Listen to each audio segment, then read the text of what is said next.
All right, so this is our walk and talk with Beth Twivy. And Beth is a Salvation Army officer. She is a mum of 3 kids, all grown children. Yeah. She's called an area officer at the moment, which is like our Shire Salvos boss, basically. And she's a great lady, married to David. And we love her. You may have seen her around the Shire, at church. She preaches occasionally. She is the mum of Claire Clifton, Yeah. who leads worship. And yeah, she's just a great lady. So we're going to get to know you today. Oh, thanks. So Kim. thank you. We've gone on a gentle walk. Yes, that's Because right. last time I huffed and puffed. I know. Well, I think you're doing this really for me, Kim, but I appreciate it. Bit smoother today. Yes, that's right. I was a bit worried when you asked me. So tell us, what was life as a child like? What did that look like? So, well, I'm Salvation Army officer now, but I'm also the daughter of Salvo officers. So I An moved OK? around a lot. I'm an OK officer's kid. Yeah. And I was born in North Queensland. You can tell I'm a Queenslander, can't you? So I was born in Ayr, Yep, right yep. up the top of the state, Queensland. And I'm the second of 4 siblings. Got an older brother, some of you know, Colin. And then I've got a younger brother and a younger sister. Okay. So life was just like moving around from different towns in Queensland and New South Wales, and just coming alongside into places that were unfamiliar, and yet eventually they became home. And Okay. And what was life like in your home? well, we were all quite extrovert. So Noisy? it Was was it a very noisy? noisy, Okay. and as we got older, it was a little bit of who was going to get the last word, Did you have to fight who for had the food? best joke. Okay. No, not so much fight for the best food, but having said all that, I did leave home when I was 17. Did you? Yeah. How come? Why? Well, my parents, so our officers, got an appointment, and it was to the country. We were living in the city. Yeah. I didn't really want to go to the country. So I left home and stayed in the fellowship of the Salvos, had lots of friends. So my siblings were 14 and 11. Right. So I didn't go back home. Okay. And how did So- you cope with that? Oh, look. It Did you move in with started a off, family, I was or- boarding, and then I was flatting, and then I was with friends, and it was lots of change. But on the whole, I look back with some good memories of places I lived, and travelled a little bit. Had lots of really good things in my life during Yeah. that time. Miss my mum and dad and my siblings, but could still see them. They were Yeah. close enough, so it worked fine. And no, I wasn't really one to have a lot of boyfriends or... Oh, no, really? I know, you'd be surprised, wouldn't you? And look, I'm discovering that even with this being very gentle walk, I'm still puffing. That's okay. We'll go slower, for my sake too. Okay. So no, I didn't have a lot of boyfriends. All my girlfriends did. They had someone, and it worried me at times, but on the whole, Yeah. And now, was look fine. at you with some hunk of spunk. David. David. Who couldn't love David? Oh, he's lovely. So, but I didn't meet him till I was 28. Okay. Yeah, so Which these days, that's, normal. yeah, it is normal. Yeah. So normal. But all my friends had been married for 3, 4, 5 years before me. Right. So when I met David, I was becoming a Salvation Army officer, so that cuts the field down significantly, because in those Yes. days you had to marry a Salvation Army officer. Yeah. Do you now? No. Right. So it cut the field, I went to, but I felt called from God to do it, so I was being obedient to that, and didn't really envisage necessarily that I would meet anyone, but I did. That's good. Wait, so And, while you were training? So I was in my first year of training, and David actually spoke at an event, Ooh. and I felt the Lord say to me, which is a bit weird. Oh, that's the man you're going to marry. Have I told you this story? I might not have. No. So it all Was he seemed a bit handsome? weird, very handsome. But so I wonder how many girls sat there thinking, that's my That future could have been husband. right. So I never said anything to anyone. And then I found out that he was applying for college. So that Tick. meant, I know, yeah. So I met him 6-8 months later, and nothing happened. Yeah, that's the hard part of the story. Was So- he keen? in the No, beginning? He wasn't. neither of What? us. And, you know, no, nothing happened. He was focused. He was Very training. focused. Yeah. So then about 6 months after that, I'd finished my training. 12 months after that, I'd finished my training, and my first appointment was to remain at the college where he was, and we started going out after that. Oh, so how long? The rest after is you got- history. Right. Then you got married. What? How long? After? We got engaged in the April, from the January, and then married by the October. It's good. And what's Yeah. the best thing about him? Oh, look, he's quirky. Good quirky. He's good quirky. It keeps me He's on my going to watch toes. this, you know. Yeah, I know. He's very kind. He's a good listener. Yeah. He's been a great dad, Yeah. and he's really cared for me through the years. Loved me well, so. Yeah. So, a significant part of your journey from afar, I've seen that you lost your mum and dad in a horrendous car accident. Yeah. How old were you when they both passed away? I was a young mum. I was 34, 35, and we had 3 children. By that stage, we'd had all the children. So Claire was 4, and Victoria was 2, and Patrick, our son, was about 2 months old. Wow. And neither of Patrick and I had to stay in hospital longer, and so we were in hospital about 10 days, and it was in weeks of coming home that my mum and dad went on a holiday, their first real holiday. Were they retired? That was They their just officers? retired. Mind you, having said that, my mum's a year older than I am now, Wow. and I think, well, I feel really young. Yeah. Yeah. So she was, 64, and they went on a holiday to Queensland to see my brother and his kids, and they were passengers in a car on the Gold Coast Highway, and the accident was caused by a guy, well, we don't really know it was a guy actually, who was driving erratically, causing other vehicles to respond badly, and it resulted in 2 vehicles colliding head on.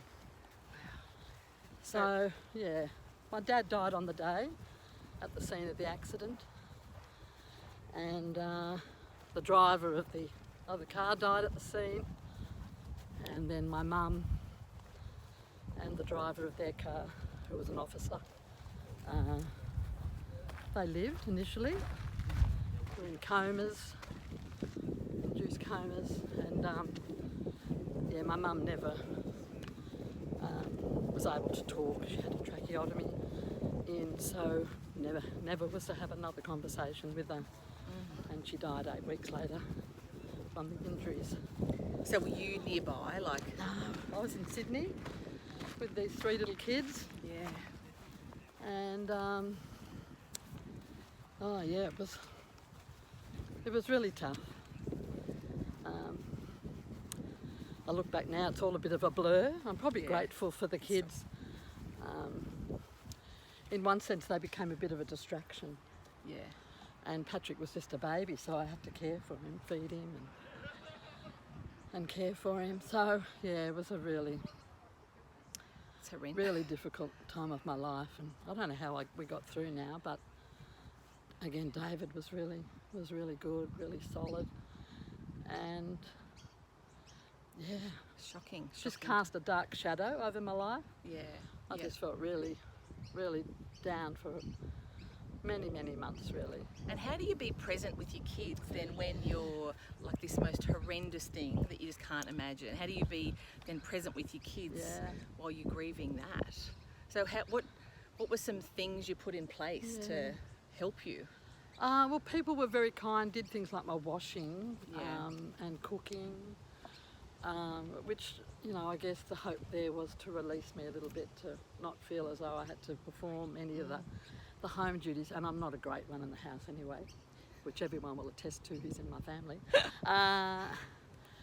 But I don't know, it's a bit of a blur, to be honest with you. Yeah. But we were Corps officers at a Salvation Army Corps, but they were kind and took me under their wing a bit. And probably didn't expect too much. Did then grief hit like later on? Yeah. So, like, I've not gone through anything like this. I can't even imagine. Yeah. But then I do hear of people then years later it then hits again. Yeah. Is that what happened? Or? Yeah, about 4 years later we'd moved to another Corps. And the first sign that, because I'm an extrovert and I love talking to people and I love engaging, and it had been about 3 years, 3.5, I remember I used to hide the phone. And because if the phone rang, I would feel a compulsion. I've got to answer it. I'm an officer. I'll need to respond. And so I found myself... And care for others. Yeah. So I found myself hiding up the phone when David was out, so that I wouldn't know if it had rung or not. Yeah. And I started to identify, oh look, probably I'm not really functioning as well as I could be. Not being hard on myself, oh you shouldn't be grieving, but seeing signs that probably I did need some help. So I went to a counsellor and had a few sessions, and that was just really helpful. Yeah. But the thing that really was the healing thing was the Salvos said to us, would we go to Brisbane and would we work in recovery and working with people with substance abuse issues. And this was David's forte. And I said, oh, let's do it, because thinking I'll be able to take a back seat. I don't know much about this area of work.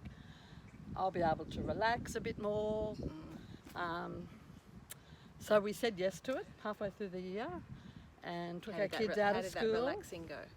Well, yeah, it probably didn't initially. I think it did initially. Yeah.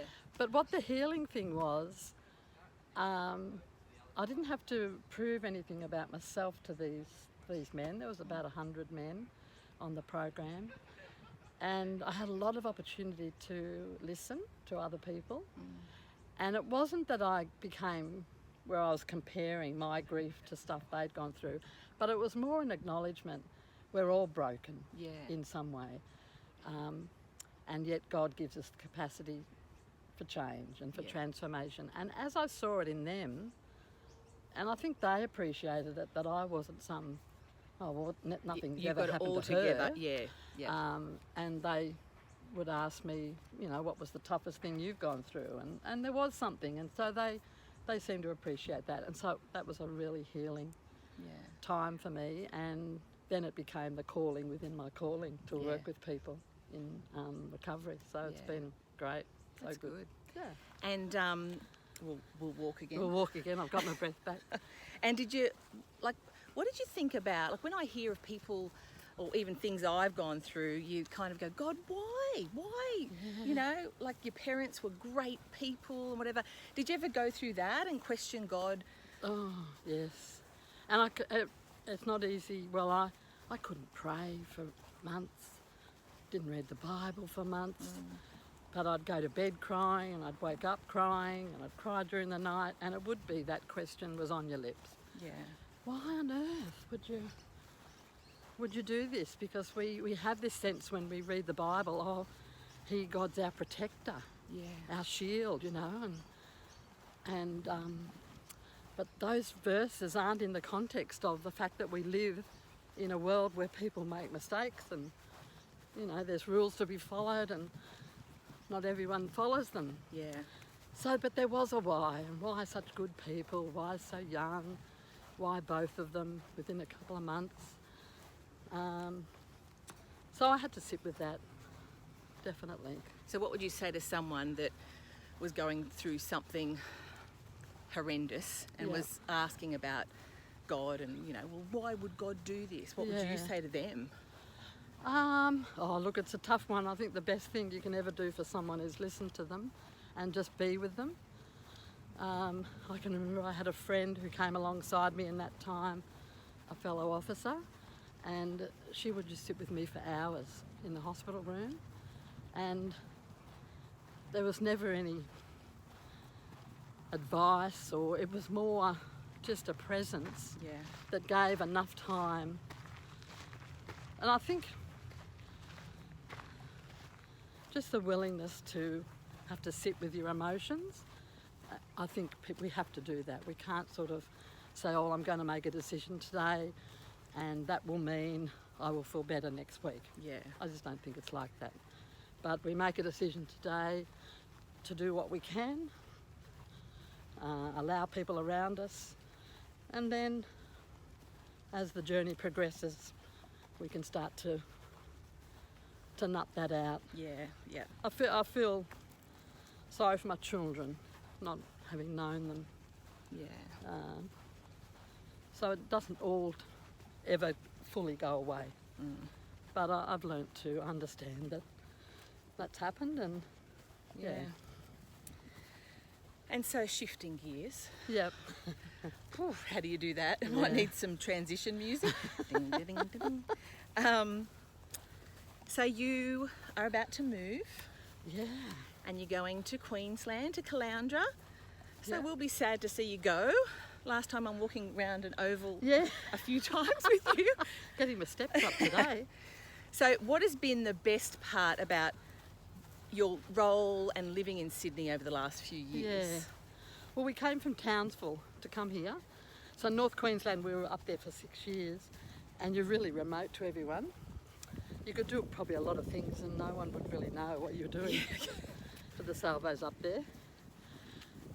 We had a great time, one of my favourite periods of my officership. And towards the end, in the 5th year of the 6, I started to feel as though I needed a stretch.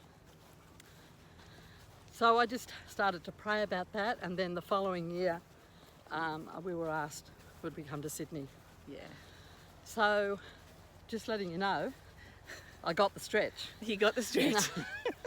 Yeah, I just think coming to Sydney has given me opportunity to serve God in ways that I might not have envisaged, and I didn't do in Townsville. That was different up there. So just getting around all the different Salvo centres and mission expressions, I've loved all that. Yeah. And you've been near Claire? And we've been near Claire, who'd left Townsville the year before. Yeah. And we've left 2 children there, who are both married, live up there. So we'll be halfway between Claire and the others when we move. David's retired now, and I'm going to go and work in a corps like you, Kim. So I'll be ringing you up for help. Oh, yeah. And and we'll retire in that area. So yeah, that's good. I'm just excited about Near that Kings aspect of Beach. things. Near Kings Beach. Oh, it's the best. Yeah, and I love hot weather and Yeah, how nice. swimming. So exciting. I love being at the front line with people, and Yeah, so I'm really excited. that's good. So we'll be sad to see you go, Yeah. but we wish you best in your next season. And just in finishing up, Yep. what would you like to be known for? So say at your funeral, Yep. you could give a last message, Yeah. like a little paragraph to just people in life, all the people you know, and what is that one thing you would like to leave with us? Someone said to me the other day, oh, yeah, we know, Beth, you're for the underdog. And I think that has developed through going through grief and loss, and then in recovery observing others who've also experienced that. Just the absolute importance of just being present for someone. Yeah.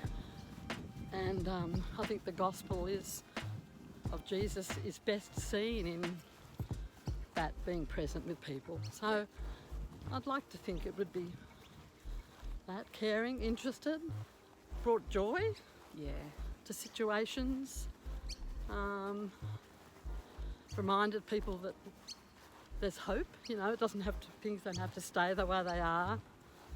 So, yeah, That's good. I do this little Facebook group encouraging people, and You do? I hope a few of them will be there at my funeral. And hopefully it's not too soon. Yeah, that's right. Well, you do bring joy and we love you. And thanks for sharing your heart today. No worries. Bless Good you. good to be with Shire.